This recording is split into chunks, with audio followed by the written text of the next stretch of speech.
I'm very, very excited though, and I want us to keep moving about our next speaker, who is also partly responsible for this happening today. He's the founder and CEO of Hopin, Johnny Boufarhat, and Johnny has seen his business boom in the last 2 years, specifically in the last year, when so many other businesses have failed to do so. Johnny, thank you for joining us. And again, so many questions for you, and I'm going to leave the stage floor to you because you have the digital experience to explain how a business was able to grow through the pandemic. So please tell us the story of Hopin. Cannot wait to hear this. Absolutely. Thank you guys so much for inviting me. It's an honor to be here. And I've prepared some slides to go through to tell you guys a little bit more about the story and what we've experienced so far. So, feel free to tell me in the chat if you can see well, and I will begin presenting.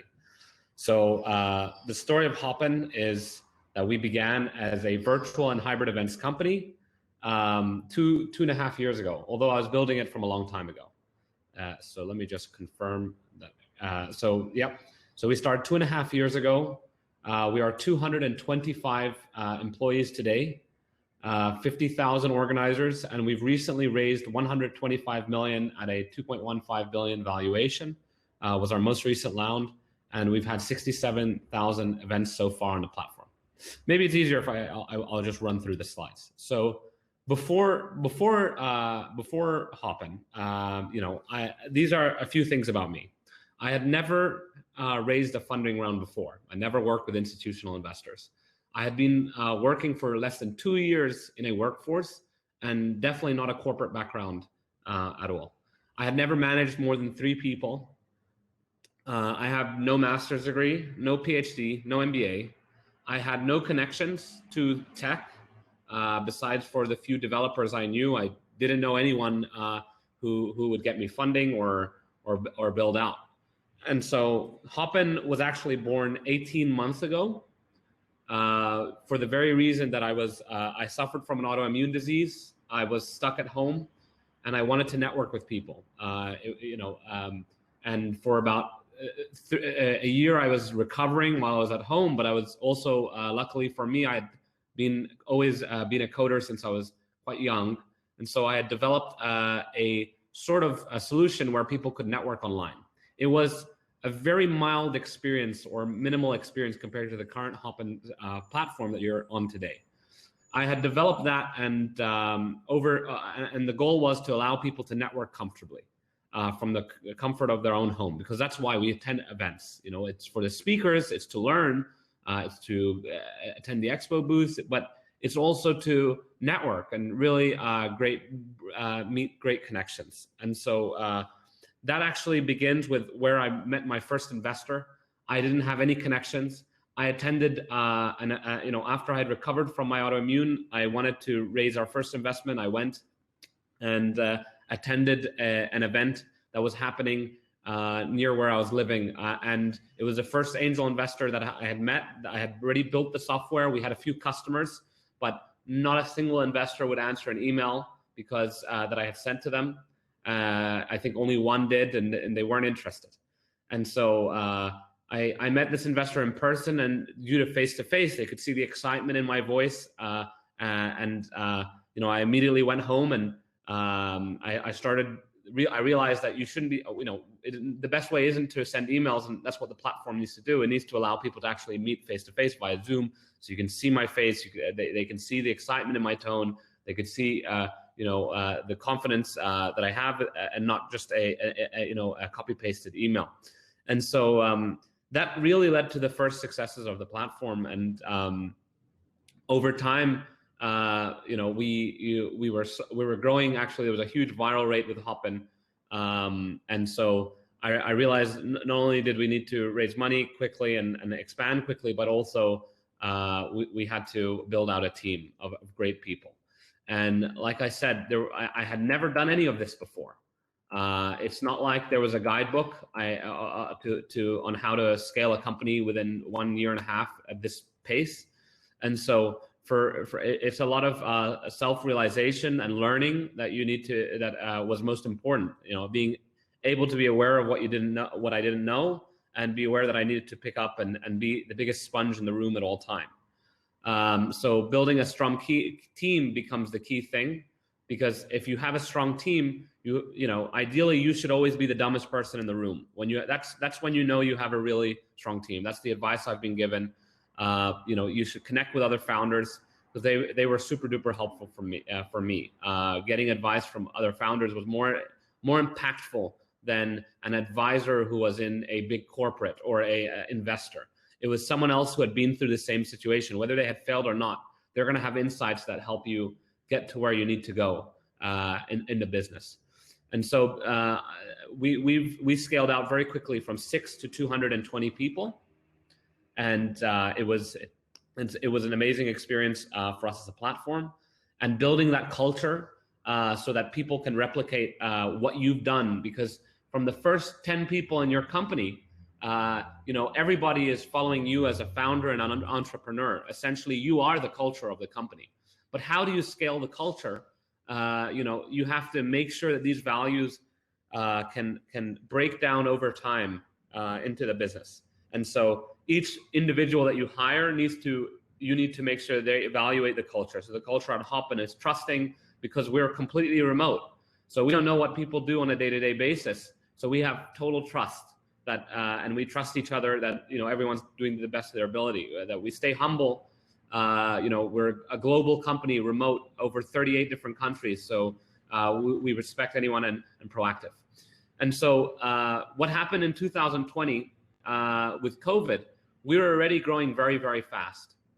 We were planning to launch in September of this year. And if you could imagine, we had done a fundraising, and we were, we had a couple of, we were about 6 employees within the company.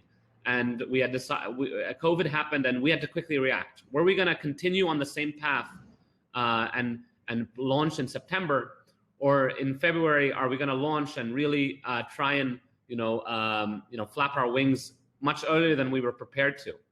And we obviously decided to launch earlier, but that meant long nights, lack of sleep, and that's part of entrepreneurship, is that moments can make us.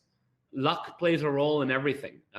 You can make your own luck by being the most aggressive and most confident, but you need to in order to scale, you need to be confident in what you're doing, and have a belief that you can do it. And if it sounds cheesy, but if there's a will, there's a way, and that's really how it's gone for us in almost every situation. We've closed companies like the United Nations. So we have amazing customers like the United Nations, the Wall Street Journal, and among many other multinationals that we in real life, in a previous situation, would have taken 6 months to a year to get these customers or even go through their processes.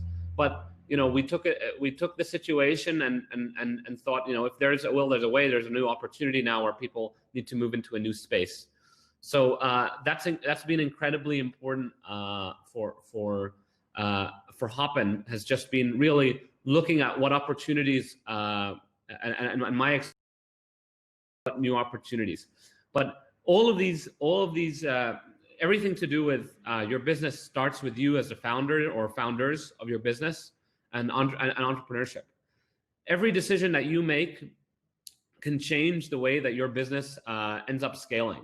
Every person you hire scales you and multiplies you in significant ways. And so looking at every investor you bring in changes your business. So you have to think about, in my opinion, you need to think about in almost every situation, what is the long-term outcome, and make small decisions and make your day-to-day decisions based on where you want to be in 2 years, rather than looking at where you want to be tomorrow. Because then you'll always be able to make a decision that really is where you expect your company to go, and you're not making something that maybe long-term won't be a great outcome. In my experience with venture capital, I know that for a lot of people and entrepreneurs here, venture capital is the be all end all. Venture capital does not need to make your business, and also from in the modern and remote world we live in today, which is what's exciting, is that the entire world, no matter where you are, you can solve a problem, and you can grow your company, with or without investment, or with or without with or without having the customer base near you. You can set up a company. We know a lot of amazing startups like Stripe, where you can set up a U.S. company while you're living in anywhere in the world, in the Mediterranean, in Asia. It doesn't matter, and you can already start getting customers wherever they are without a problem. And so tech has enabled all of this across the world, and we're so happy and excited that you guys are able to network at an event like this, and I'm so honored to be here. So thank you all so much for listening to my presentation. Thank you, Johnny, for joining us today. And thank you for that inspiring spiel, I'm going to call it. I think what's really interesting to note here is, although Johnny is a Lebanese successful story, I like what he said about the fact that today, remotely, it doesn't matter where you are in the world, you can start something and have it flourish. And it takes aggression, it takes passion, he says, and where there's a will, there's a way. As cliche and cheesy, and I'm quoting his words as it sounds, these ring true. They've rung true in the years past, and they still ring true. So it's nice to see that even through COVID, the adages of before still hold on.